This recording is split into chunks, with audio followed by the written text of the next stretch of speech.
Excavation Profits Podcast by Excavation Marketing Pros. Interviews with successful excavation and septic business owners, revealing how they market and grow their business in today's economy. Hear directly from the most successful leaders in your business and discover what they're doing to keep their phone ringing, equipment running, and businesses booming. Now your host, Scott Andreessen. Well, hello, everybody. This is Scott Andreessen with the Excavation Profits Podcast. Hope you're doing well. And I am here with Clint Mundt, founder of an awesome new septic technology, Septilink.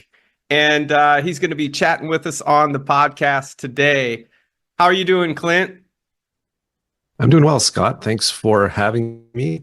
And thanks to the listeners for tuning in. This is exciting for us. So thank you. Awesome. So, Clint, we met several weeks ago. We were in Washington together. And I can't remember, did you come up to our booth or did we meet? Yeah. Okay. Yeah, I was actually on my way checking out all of the exhibitors at the Nowra show, and I'm a technology company. I have a great marketing director. Saw your exhibit and was actually quite curious. You weren't busy. I think you were there with maybe your family in tow. Mm-hmm. We struck up the conversation and I realized, this is definitely somebody I wanted to chat with. So yeah, that's how I recall it anyways. Well, we got into talking about your technology, Septilink, and you showed me it. You've got an app, and we're going to get into all that. And it was really amazing. I had never seen anything like it. And so can you kind of give a brief introduction of yourself and, how you got started with Septilink and just tell us a little bit more about yourself? Yeah, certainly. I've made a good career in what we in the industry call telematics, wireless telematics. So I've started in the wireless industry. I was there when we went from private radio to cell phones way back in the day, and that entire progression into public wireless networks. Early on involved with, oil and gas, gathering information from oil and gas facilities and bringing them into kind of the cloud. We didn't call it the cloud back in the day, but that was where my career started. Worked up, built a technology company 15 years ago, sold it to a company here in the US, moved along with that, and was able in the SCADA telemetry, Internet of Things, we call it now, industry. A couple of years ago when I had what I would consider a pretty miserable experience in the septic world as a homeowner. I grew up with systems. We ended up buying a beautiful property just as COVID was starting to impact the world. We moved into a property and I found myself with two aerobic systems, which were totally unlike anything I'd experienced before. Unfortunately, both systems were in the older category. And to make a long story short, I found myself Super Bowl morning 2020 with my head down a tank, other hand on the phone trying to call my provider. Needless to say, he wasn't answering. And my buzzer had awakened me and the neighborhood at 5 a.m. And that wasn't the beginning of my septic journey. That was the part that convinced me that there must be a better way, rather than trying to get my septic provider to help me out on Super Bowl morning. we determined and hypothesized that the problems I was experiencing, which were pretty common throughout our neighborhood, could have been identified, diagnosed, and resolved long before they became the crisis that the light and the buzzer made me aware of. So that was my pivotal moment when I decided I needed to do some research, figure out what was going on, and then out of that research, we founded Septilink to try and help others who were having similar experience. Mm-hmm. So you had a failing septic system. Two Failing septic systems. No previous experience in the septic industry whatsoever. But you were an owner with septic system. Now, did your neighbors have the same problem or yeah, we lived at the time in a community with 110 homes, upscale, beautiful part of the world, North Texas, all aerobic. And my situation was common. My property was unique as I had two systems, one on my shop and one on my home. And folks had, some of them had two, some of them had one, depending on their property. But as the community Facebook page indicated, all of us were having similar issues. My only experience with septic prior to that was more traditional drain field systems, or buried systems on the farm or whatever the case. And but this was my first exposure to aerobic, and that was really an eye opener across two systems that had both passed some level of inspection. I had contracts on both, but that didn't seem to really help prevent the issues I was experiencing. Okay, so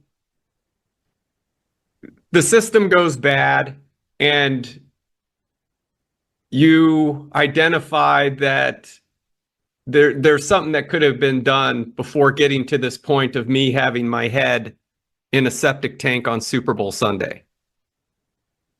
Precisely. Yeah, that and what I suppose made me start thinking about this is the world that I've operated professionally in the telematics. I've helped build a couple of global systems in vehicles that capture data from sensors, allow us to take that data, make decisions on it. And I thought, well, something unique has happened in the last few years. So one of those things is that the cost of that technology has come down. You see it with the smart thermostat on your wall. You see it with your irrigation controller, watering your lawn. The cost of smart technologies has come down so much that they now apply in the residential sense. And the hypothesis is if I could understand more what was going on with these systems, interact with the industry professionals, get some certifications like my licensed maintenance technician, which I was able to do.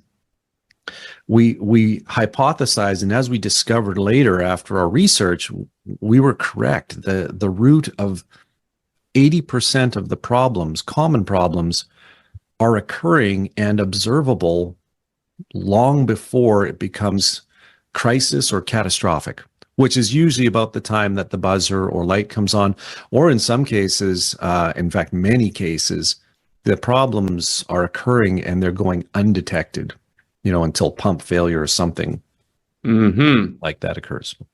Interesting. Okay, so you've got this hypothesis, and now you know that it's possible to measure certain benchmarks of issues before a crisis hits. And so can you walk us through the development process of your technology then with Septilink and how all that works? Yeah, that was the exciting part as a technical guy and really wanting to learn what was happening. While I was hypothesizing and experiencing these issues, I began to look at what was actually going on. And as one of our dealers has mentioned, I wanted to see underground. And so started creating an electrical sensor package and quickly realized we didn't want to be in the tank. There's a reason why we have licensed professionals who do the work inside these tanks. I wanted to stay on the electrical side, really wanted to stay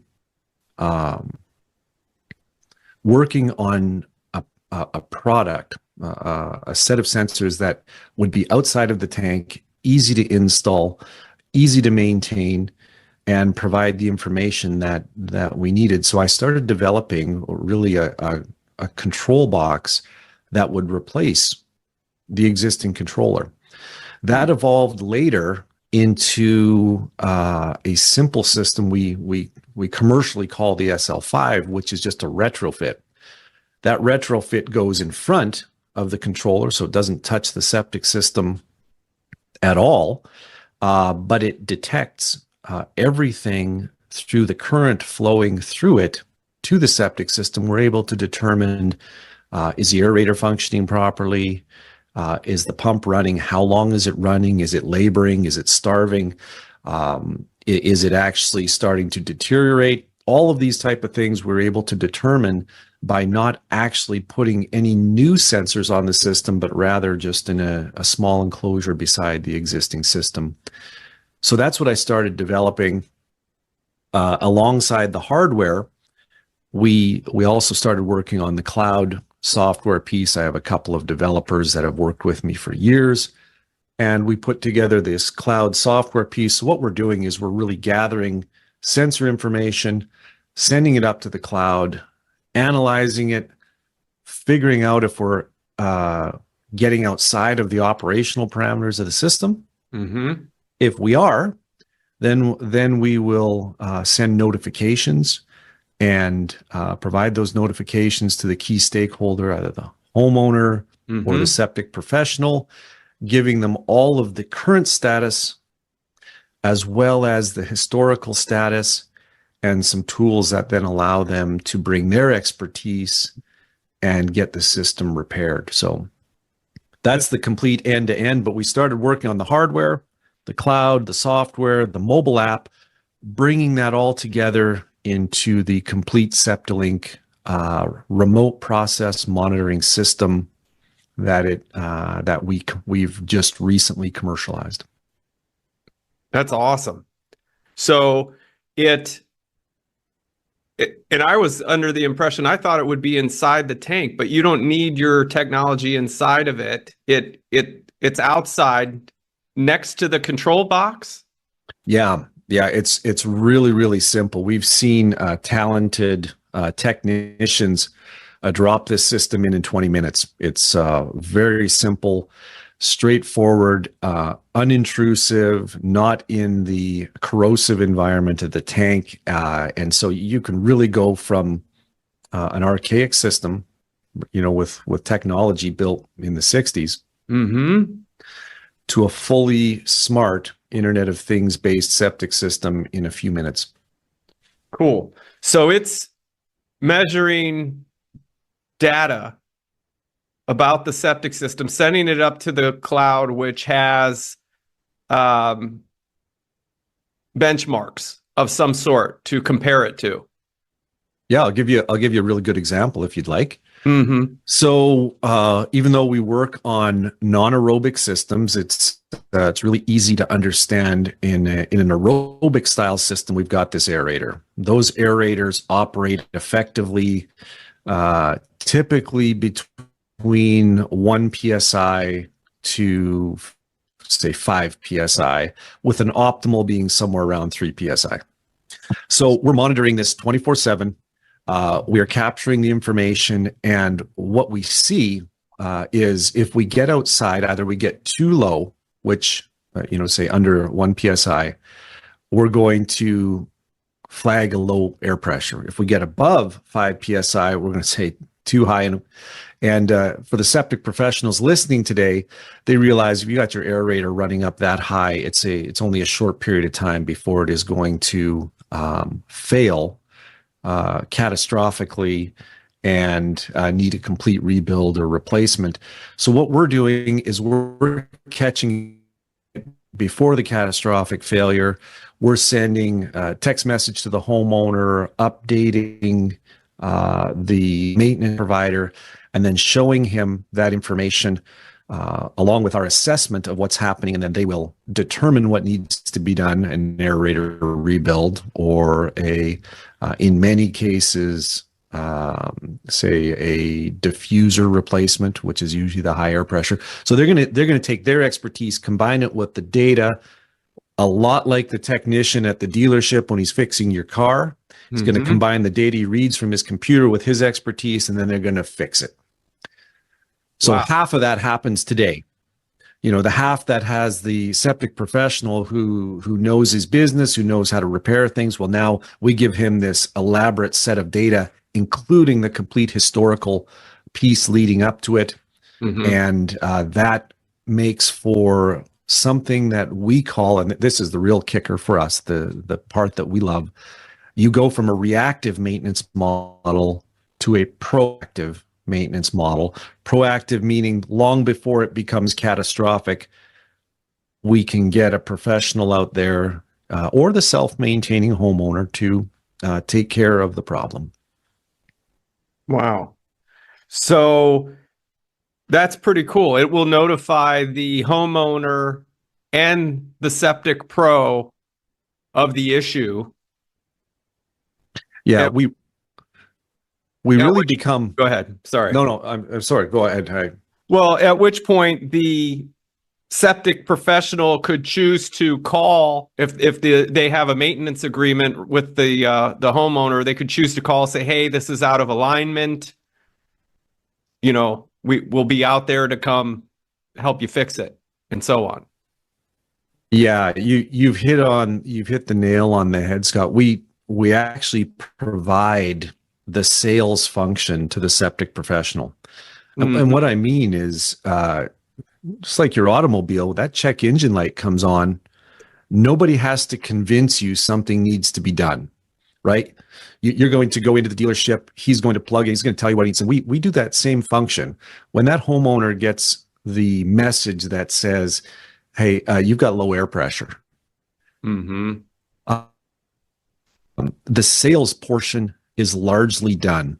The septic professional now gets to follow up, as you've just mentioned, follow up with "Hey, we see we got a problem with your aerator. I've got a technician on the way. He's going to bring out a new aerator and a parts rebuild." There's no longer a debate where, for example, the homeowner can say, "Well, it's working just fine." That's typical from what I understand of the septic professional today, and why proactive maintenance is so foreign. But when you have the technology tells you this is what's wrong, there's no more debate. In fact, the homeowner puts his trust in those type of things, and then the septic professional just brings the solution. Yeah.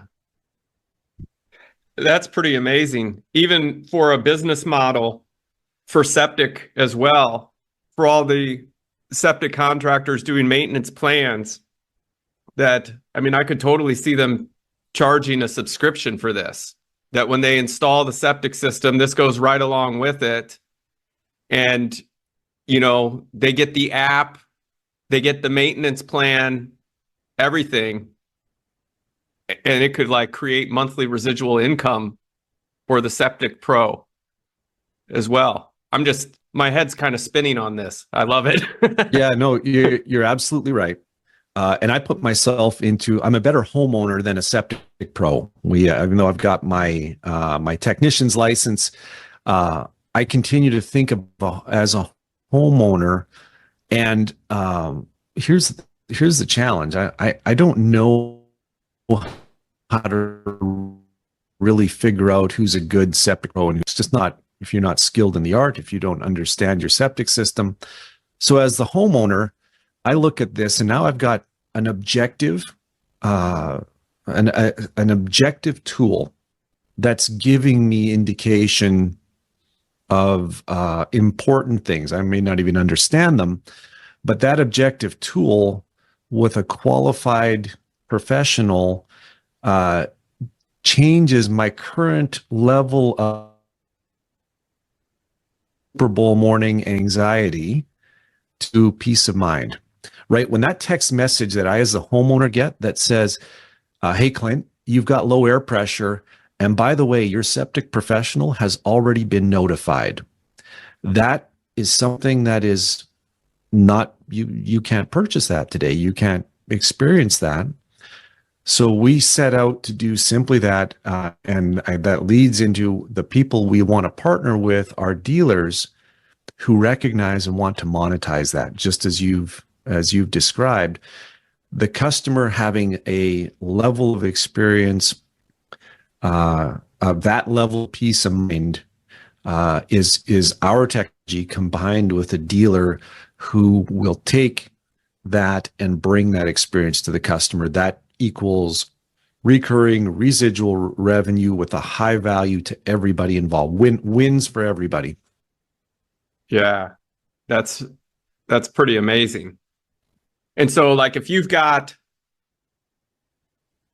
a couple septic providers, for lack of a better way to put it, a chuck in a truck, and another one that has like sophisticated technology like this, and they're both selling a maintenance plan for septic system, it's like, who are you going to go with?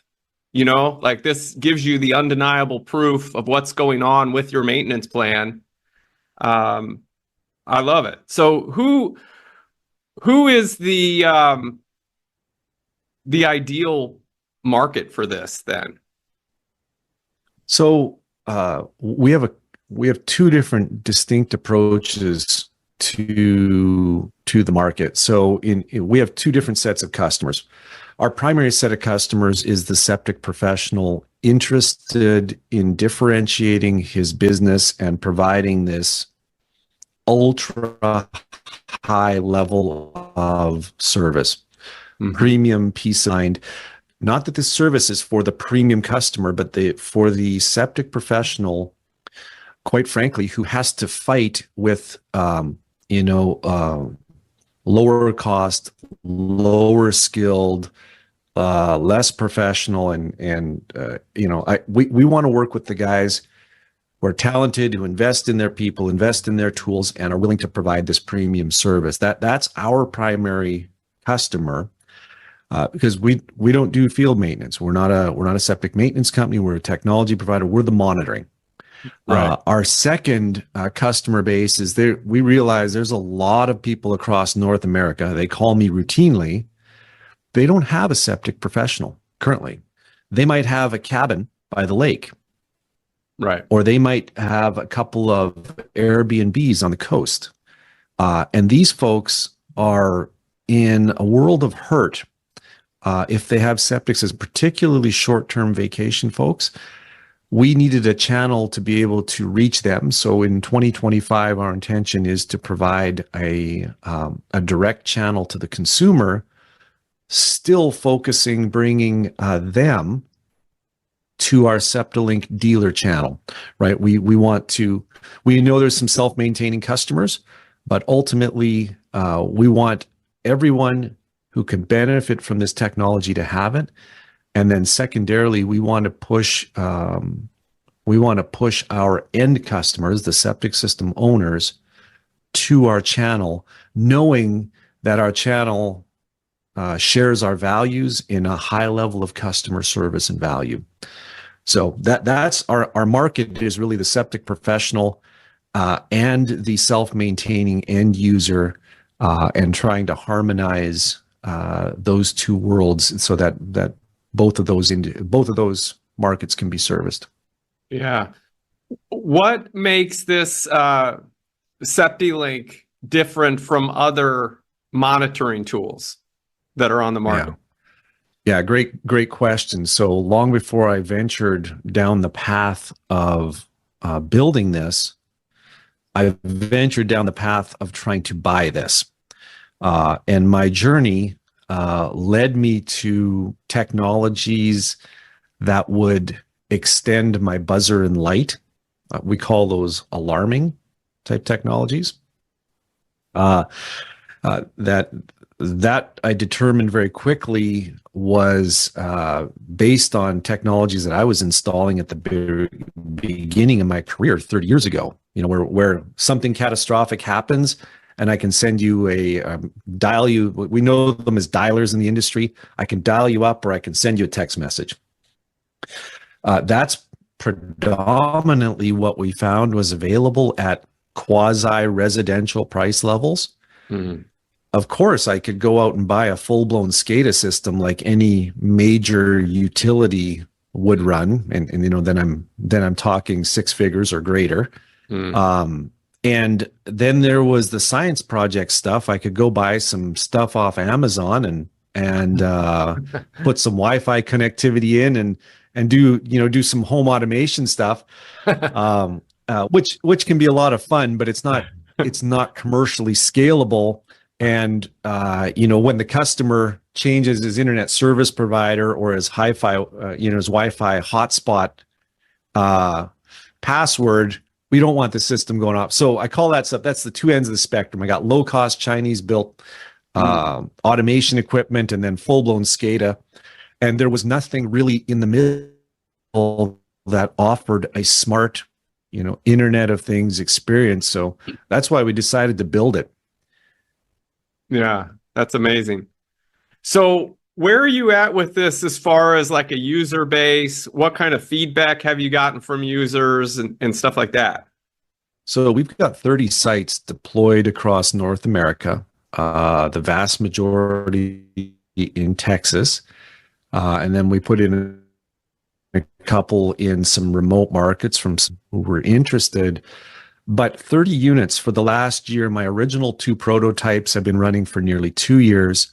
Scott, the feedback we've gotten is unbelievable. About 65-70% of those sites all showed problems, undetectable in a normal sense. And so across these the test and R&D sites, we have found things that professionals have speculated. So we're working with septic professionals. We've identified sites, we've put in equipment, and then we've been watching the data.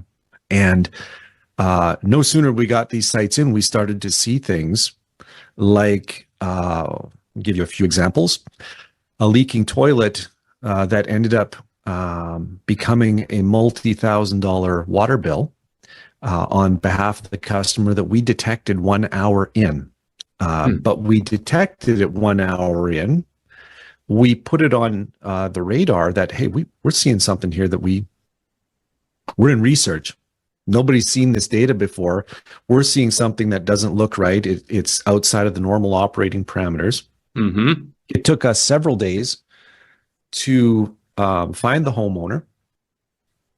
Once we identified with the homeowner that we were seeing something and a technician was brought out there, it turned out to be a leaking toilet in the guest house.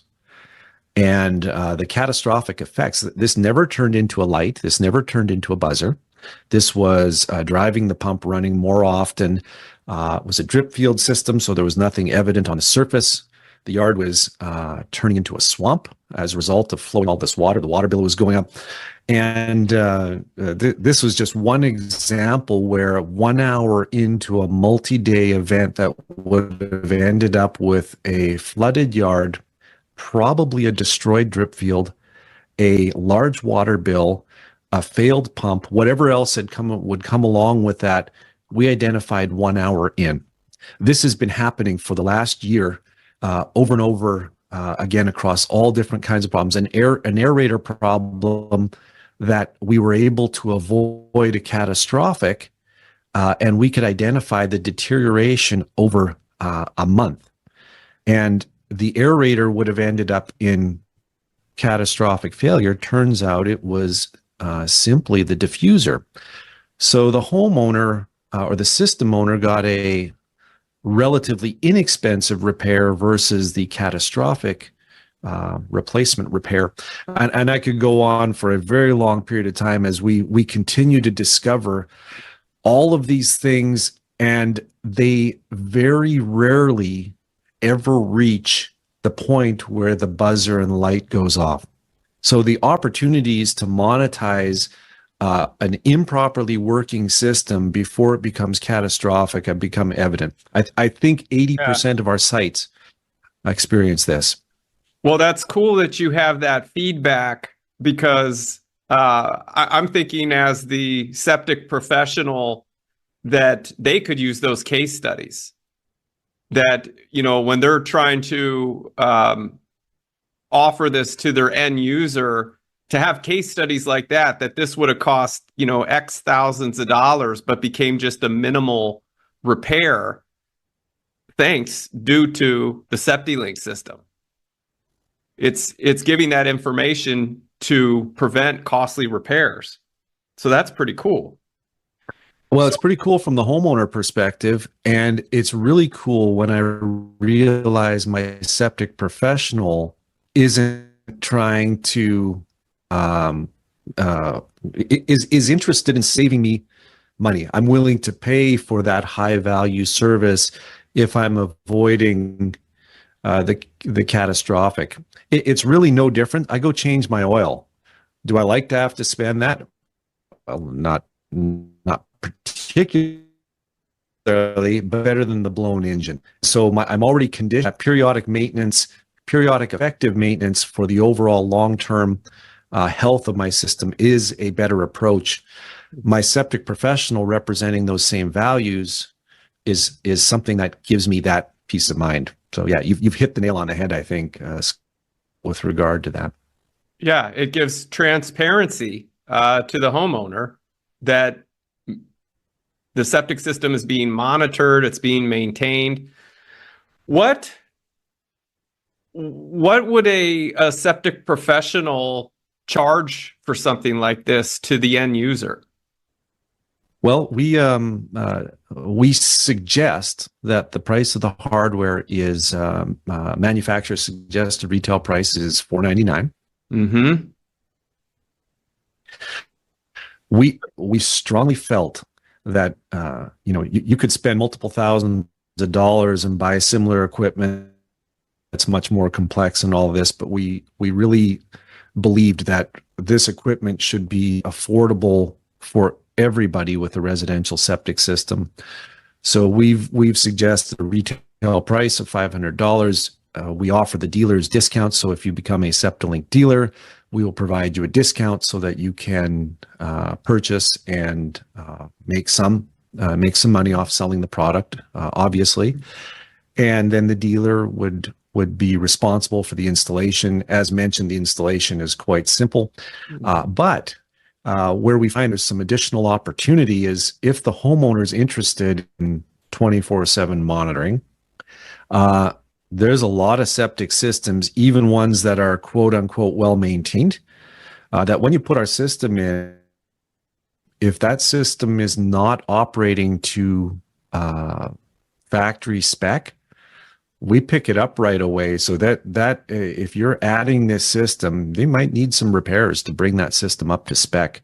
You're not going to leave the site with it in alarm condition. So there's some opportunity for some repairs. We want that system brought up to a manufacturer spec level. And then there's the ability for the septic professional to monetize those service calls. We charge the septic dealer, we charge the Septilink dealer per month for the monitoring piece, and then the septic dealer can margin that, include it with his contract, whatever works for their business model. But we work with the dealer to make sure that there is the opportunity for them to take this differentiator and be able to offer that high value to the customer. This is not designed to be a low tier offering, but it's also not designed to be premier. We think that across the board, when customers have the opportunity to request this, that they'll demand this level of service. And so your middle class septic system homeowner could afford this then? The monitoring? Absolutely. Yeah. And And the dealer, the septic system professional, whether they're installing a new system or just doing this as a standalone, they get a discount off of the actual unit. So they can, if they're interested in becoming a Septilink dealer, then that's a privilege of the Septilink dealer, and we, for that privilege, we also have this expectation that there's a certain level of responsiveness required for these notifications and other things. So that's really what the homeowner or the system owner gets to experience is, when your Septilink dealer is bought into the health of your system, the Septilink dealer has responsibilities. We as Septilink have responsibilities for providing that technology, and then the homeowner pays for that privilege. But yes, it should be affordable, like your smart thermostat is affordable for everybody. You can go down to Costco and buy one. That's the intention, is that this becomes affordable, and the Septilink dealer gets the opportunity to monetize proactive maintenance. and then off the proactive maintenance, of course, that's working with your cloud server and all that to gauge benchmarks and the app. Are they able to, they're able to charge a margin on top of that, right? Like a profit margin to Absolutely. create a subscription basis for themselves? Yeah, there's a couple of different ways to look at that. You could include, you could make your standard offering with 24/7 monitoring. You could make it an add-on to your existing. It comes down to the individual market, the individual dealer. We provide those services to the dealer. We provide the hardware to the dealer. What they do with it is, we expect will be whatever works for their market. Notably, though, we are in a world that looks a little bit more like buying an iPhone and buying service from a wireless carrier than we do looking like a traditional service. Like we're in this world where 24/7 monitoring comes generally at a monthly cost. A lot of maintenance contracts that are out there on septic are annual. So the people are conditioned, whether they like it or not, they're conditioned to have monthly expenses for tangible services.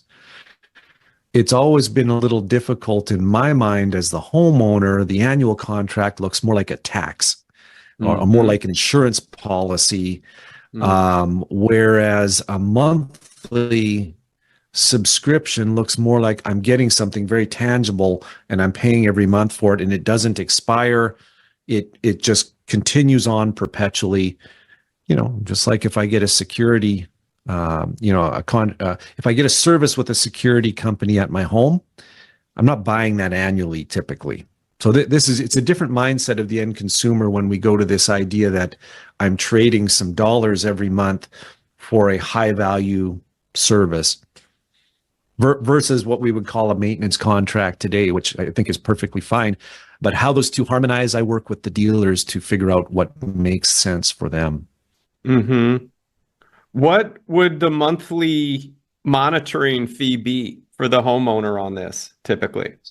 So we have a suggested retail that we suggest is $22.50, and again we discount that for the dealers. And there is different tiers of service we plan on launching in the future, depending on the level of white glove that the customer would like. But right now we really are pushing this kind of premier, all of the history, all of the notifications, all of the benefits, and we suggest that at $22.50 per month. Yeah, no, that's affordable. That's affordable. I thought you were going to say something around $50 a month. So, yeah. We've really, as you can tell, Scott, we've really tried to target making this affordable for everyone. Cool. So, what were some of the hardest lessons you learned as the founder of Septilink and putting this all together? Yeah, well, that's a great question. There's been hard lessons at every stage for the last 2 years. But at this point, I would say we are truly doing something that people now intuitively understand. I mean, we're in a post-mobile app world. Mm-hmm. You have a problem, there's an app you can download for it. And one of the lessons learned is in terms of the septic industry, the folks, the professionals in this world, they've not had tools such as this. And it's equivalent to the HVAC world or the irrigation professional world. We're only now starting to see technology solutions based around this something the consumer intuitively gets is I can download this tool and I have this easy to use interface that makes extremely complex technology accessible. And so whether it's a smart thermostat, smart irrigation, security, cameras, swimming pool automation, whatever, all of this, one of the hard lessons is consumers get this, but making a tool that works for the septic professional and bridges those world, that's not a slam dunk. There's a lot of learning along the way for us to get that tool right for that septic professional. And so we're working on that. We're working through that. And I would say that's been one of the more significant challenges is bringing technology to an industry that doesn't have that type of technology. Mm-hmm. For sure. I'm wondering if we're able to actually see it. And I know this is a podcast, but we're going to get this on YouTube too. Is there a way that we can, I wonder, do that where you can show it, you think, on the camera and do a little bit of the app so we can kind of see a little more? Well, and you showed me this at the convention in Washington, and I thought it was awesome. I'm just wondering if we could see some of it here. Well, nothing like taking on a technical challenge in real time. I want to say, yeah, I think we can. And let's see if I can would a screen share work in this format? If I can bring up, I've got a mobile app version that I can bring. Like, I think you could put your phone up like that, or I could make you presenter and you could share it. You could do both, whatever you want to do. I think both ways would work. Well, let's just see if I've got a demo here. It makes it a lot more compelling to do this on a real system. But let's just see if we can bring up something here that's compelling. Yeah, we did a real-time demo last night, so I'm going to see if I can leverage the fact that we're still set up. Mm-hmm. And keep in mind, this is going to be a podcast. This is a podcast, so people are going to be listening. So you're going to have to use like your verbal imagery to describe what you're doing. Yeah, that's for those that don't watch it. You're not making this easy on me. No, and then I want you to do it blindfolded. Yeah, there we go. Well, let's see what I can bring up here. All right. Well, this is going to show us. Let me see if I can show this and then describe it. Okay. All right. Is this going to give me the option? I think so. All right. So what I'm bringing up here is a view. Mm-hmm. Can you see the? I see your screen. It's the Google Doc of. Okay. Let me try this one here. I see that. This looks like the smartphone, like a smartphone app. And just seeing that, that's what I really want to focus on. Cool. Okay. I think this is showing up as I'd hoped. So you can see we put together, we were presenting to an HOA last night. So we put together a demo site here, and I could show it changing in real time if I had the unit right next to me, which I don't, but it gives us an idea. This is the mobile app representation. So it looks like a typical mobile app. It's got multiple tiles on it, and each of those tiles gives us something very useful. Understanding we built this tool primarily for the septic professional technician, right? The guy who was going on site. So I've got everything from the customer's address. Now, understand, this isn't designed to be workforce management. This isn't designed to be a service titan. It's not a CRM, right? Yeah. Yeah, exactly.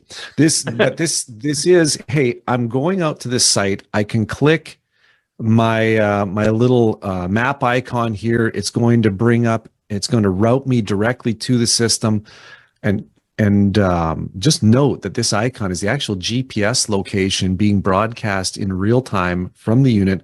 So if you're going on to a 200-acre site and your street address gets you to the property, this icon gets you to the septic system.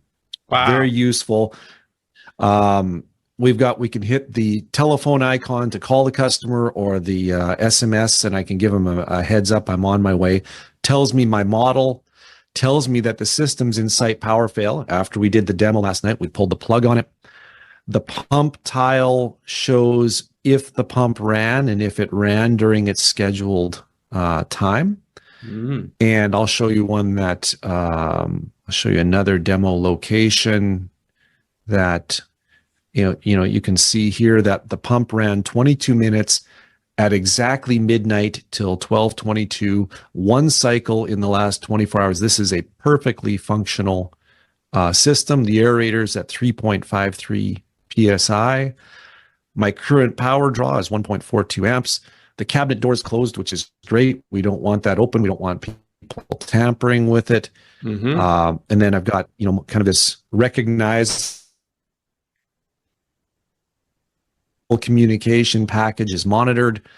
I show the temperature of the system. There's some relevance to that, but here's probably one of the more intriguing pieces. And hopefully, are you able to see that, Scott? I see it. It says pump on, that open door.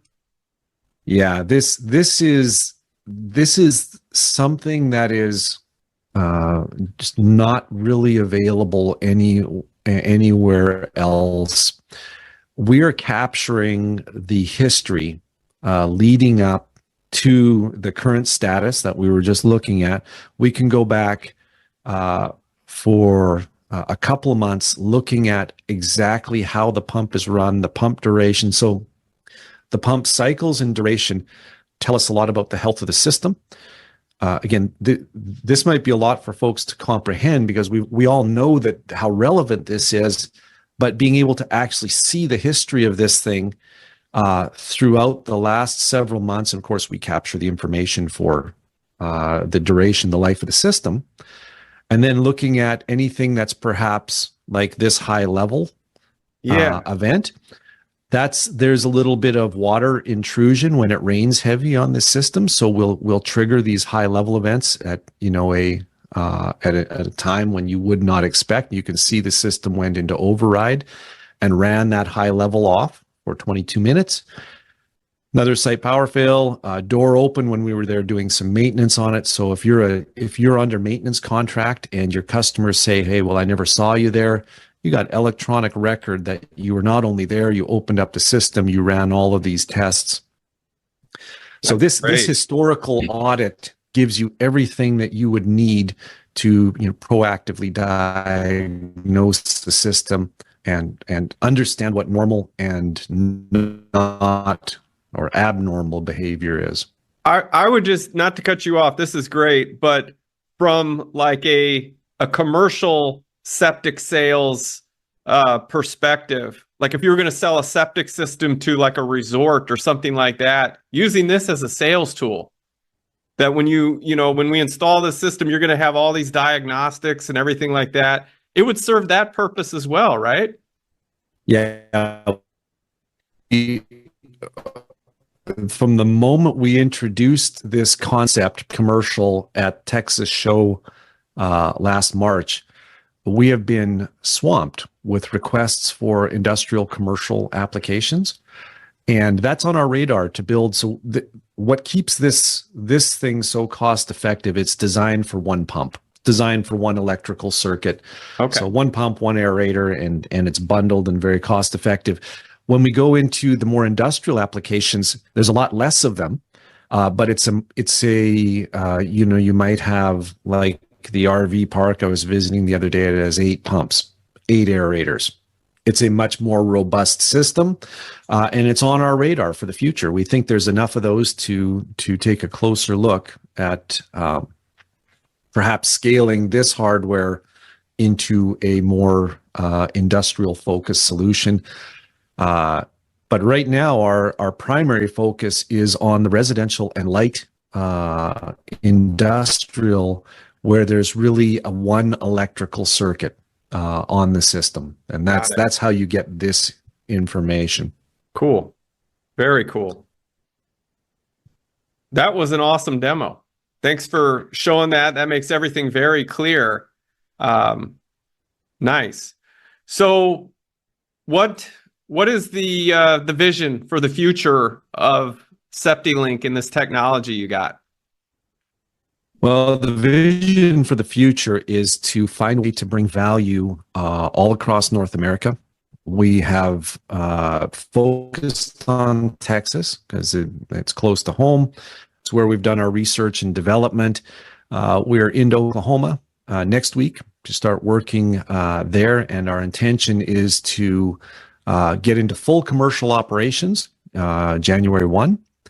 And start working with more of our dealer base here in Texas. We're going to be at the TAWA show, Texas On-Site Wastewater Association in March. That's really going to be our big launch event. And then as we grow, we're going to go across the U.S. and into Canada. We've been around enough to realize that at this price point, this type of technology can be used in both septic and related applications such as water reuse and others. So we're in growth mode. We're going to start putting these things out commercially, working with the dealer community initially, and then grow throughout and try and bring value into as many markets as we can over the next couple of years. Fantastic. So for septic professionals that want to reach out to you, how would they go about doing so? So our website's a great place to start. I would recommend www.septilink.com, and I've noticed down here in the South, people will say Septilink or Septilink. So SEPTILINK. My Canadian accent tells me to say Septilink, but it's an I, yeah, not an A. Mm-hmm. So that would be a great place to start. You can also feel free to give us a call, and our number is 469-916-2650.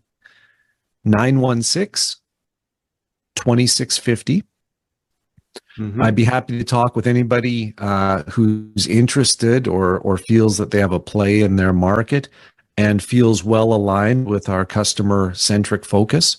That's really what makes for good dealers, good partners for us is this idea that we can bring a different level of experience for the system owner. And so that's website, phone number. And you can also drop me an email at clint.mundt, which is MUNDT, at septilink.com. Be happy to work with folks in your market. Very cool. Well, this was exciting. I have not seen anything like this before, and the value's there for sure. And I think many good things to come for you and Septilink. This is amazing. So with that, I guess we will bring this podcast episode to a close. And folks, you have Clint's contact information. Thank you so much, Clint. Awesome. You're welcome, Scott. Thank you for having me. Yep, my pleasure. So I will go ahead and end the podcast. And folks, go check out Septilink. Thank you so much. Hey there, excavation pros. If you enjoyed today's podcast, make sure to like and subscribe to our podcast and channel. Leave us your feedback and let us know how we did. And hey, if you're interested in taking your excavation or septic business to the next level online, make sure you visit excavationmarketingpros.com today and take advantage of our free resources and mastermind group for excavation and septic industry professionals.